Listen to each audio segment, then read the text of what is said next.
আসসালামু আলাইকুম এভরিওয়ান। বিপিএলে রাজশাহী ওয়ারিয়র্স তারা দুইজন দেশীয় ক্রিকেটার তানজিদ তামিম এবং নাজমুল হোসেন শান্তকে দলে ভিড়িয়েছে, সেটা আগেই জানিয়েছি। এছাড়া তিন বিদেশি ক্রিকেটার হিসেবে সাহেবজাদা ফারহান, বিনুরা ফার্নান্দোর সাথে তারা প্রথম নিশাঙ্কের সাথে যোগাযোগ করেছে এবং তাদেরকে দলে ভিড়িয়েছে বলে কিন্তু আমি এই ভিডিওটা করেছি। তবে চতুর্থ বিদেশি ক্রিকেটার হিসেবে তারা শ্রীলঙ্কান স্পিন অলরাউন্ডার বা বোলিং অলরাউন্ডার দুনিত ওয়ালেলাকে দলে ভিড়িয়েছে। এই ভিডিওটা আমি এখন পর্যন্ত করিনি, মূলত এটা নিয়ে আমার কিছুটা শঙ্কা রয়েছে যে এটা আদৌ কি শেষ পর্যন্ত কনফার্ম হবে কিনা। তবে এখন নতুন করে তিনটা ক্রিকেটারের সংযুক্তির আপডেট আসলো, অর্থাৎ তিনটা বিদেশি ক্রিকেটার বিপিএল এর রাজশাহী ওয়ারিয়র্সের হয়ে তারা চুক্তিবদ্ধ হতে যাচ্ছে এবং তিনজন ক্রিকেটারের মধ্যে দুইটা হচ্ছে পাকিস্তানি এবং একজন হচ্ছে শ্রীলঙ্কান ক্রিকেটার। তবে এখন পর্যন্ত চুক্তি ফাইনাল হয়নি, তবে তাদের সাথে প্রায় চুক্তিটা কনফার্ম হওয়ার পথে রয়েছে। মূলত বিপিএল এ নিলামের আগে দুইজন বিদেশি ক্রিকেটার ডিরেক্ট সাইনিং করা যাবে, তারপর নিলামের পর তারা যত খুশি তত বিদেশি ক্রিকেটার ডিরেক্ট সাইনিং করাতে পারবে, যার কারণে মূলত এই এক্সট্রা যে বিদেশি ক্রিকেটার যাদেরকে এখন ডিরেক্ট সাইনিং করে রাখলেও তাদের নাম ঘোষণা করা যাবে না, তাদের সাথে একটু দেখে শুনে সিদ্ধান্ত নিতে যাচ্ছে রাজশাহী ওয়ারিয়র্স ফ্রাঞ্চাইজি। যদি একে একে নামগুলোকে বলি, এর মধ্যে প্রথম নামটা আসছে 31 বছর বয়সী Pakistani spin bowling allrounder Mohammad Nawaz. বাহাতি ব্যাটসম্যান এবং স্লো লেফট আর্ম অর্থোডক্স এই স্পিন বোলিং অলরাউন্ডার মিডল অর্ডারে খেলে থাকে এবং বিপিএলে তার কিন্তু ভালো একটা নামডাক, ভালো একটা সুনাম রয়েছে।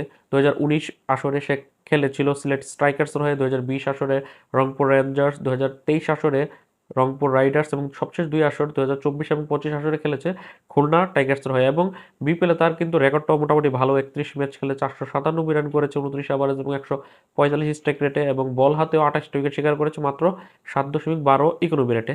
তাই আসন্ন বিপিএলে যদি মোহাম্মদ নওয়াজকে দলে বেরায়, সেক্ষেত্রে রাজশাহী ওয়ারিয়র্স ভালো একটা স্পিন বোলিং জেনুইন অলরাউন্ডার তারা মিডল অর্ডারে খেলাতে পারবে। তারপর দ্বিতীয় যে নামটি সেটা হচ্ছে শ্রীলঙ্কান 31 বছর বয়সী ডানাতি লেগ স্পিনার দুষ্যন্ত হেমন্তা। হেমন্তা মূলত একজন বোলিং অলরাউন্ডার এবং দুষ্যন্ত হেমন্তা তার আন্তর্জাতিক ক্যারিয়ারে 3টা টি-20 ইন্টারন্যাশনালের পাশাপাশি সে 82টা টি-20 সব ধরনের ফ্রাঞ্চাইজ ম্যাচ খেলেছে। এর মধ্যে বিপিএল এসে 2টা ম্যাচ খেলেছে 2024 বিপিএল সিলেট স্ট্রাইকার্সের হয়ে, যেখানে 3টা উইকেট শিকার করেছে মাত্র 5.34 ইকোনমি রেটে। এটাই তার বিপিএল এর তার পারফরমেন্স বা বিপিএল এর কেরিয়ার। সব ধরনের টি-20 মিলে সে 82টি ম্যাচ খেলে 895 রান করেছে, 120 স্ট্রাইক রেটে এবং বল হাতে 82টি উইকেট শিকার করেছে মাত্র 6.60 ইকোনমি রেটে। এই ধরনের একজন লেগ স্পিনার এবং যে নিচে নেমে ব্যাট হাতেও পারফর্ম করতে পারে, এরকম একজন ক্রিকেটার কিন্তু রাজশাহী ওয়ারিয়র্সের হয়ে খুব আহ, সুদূরপ্রসারী একটা চিন্তা ভাবনা হতে পারে যদি দুশান্ত হেমন্তা শেষ পর্যন্ত রাজশাহী ওয়ারিয়র্সের জার্সিতে খেলতে নামে বা তার সাথে চুক্তিটা ফাইনাল হয়। তৃতীয় এবং শেষ এখন পর্যন্ত নাম যেটা আসছে সেটা হচ্ছে Pakistani pace bowling allrounder Hussain Talat. 29 বছর বয়সী এই ক্রিকেটার বর্তমান ন্যাশনাল টিমের সদস্য। সে এখন পর্যন্ত পাকিস্তান জাতীয় দলের হয়ে 23টা টি-20 ইন্টারন্যাশনাল ম্যাচ খেলেছে এবং সব ধরনের টি-20 মিলিয়ে সে এখন পর্যন্ত 202টা টি-20 ম্যাচ খেলেছে। গত বিপিএল সে প্রথমবার খেলেছিল চিটাগং কিংসের জার্সিতে, যেখানে 3 ম্যাচ খেলে 42 রান করেছে, 144 স্ট্রাইক রেট এবং বল হাতে 1 উইকেট শিকার করেছে। তবে ইকোনমিক্যাল হতে পারেনি, 10-এর উপর প্রতি ওভার রান রেটে সে বল করেছে। যদি এবছর পিএসএল এ তার পারফরমেন্স বলি, বিপিএল এর পরপরই পিএসএল এ সে খেলেছে। পিএসএল এ পেশোয়ার জালমির হয়ে 9 ম্যাচ খেলে 205 রান করেছে, 41 এভারেজ এবং 134 স্ট্রাইক রেটে। ব্যাট হাতে আর কোনো এখানে কোনো তাকে নিয়ে সমালোচনার সুযোগ নেই। তবে বল হাতে যে 5 উইকেট শিকার করেছে, ওভার প্রতি রান দিয়েছে প্রায় 10.5 করে।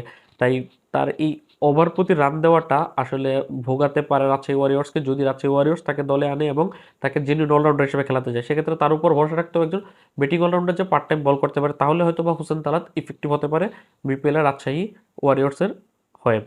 এখন হোসেন তালাত কনফার্ম হোক বা না হোক, দুশান্ত হেমন্ত কনফার্ম হোক বা না হোক, মোহাম্মদ নওয়াজের রাজশাহী ওয়ারিয়র্সের হয়ে কনফার্ম হওয়াটা খুবই জরুরি।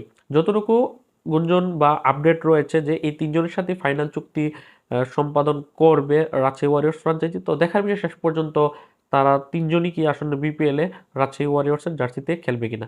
তো ভিডিওর আপডেটটি যেন আপনাদের এরকম লাগলো সেটি অবশ্যই কমেন্ট করে জানাবেন। আল্লাহ হাফেজ।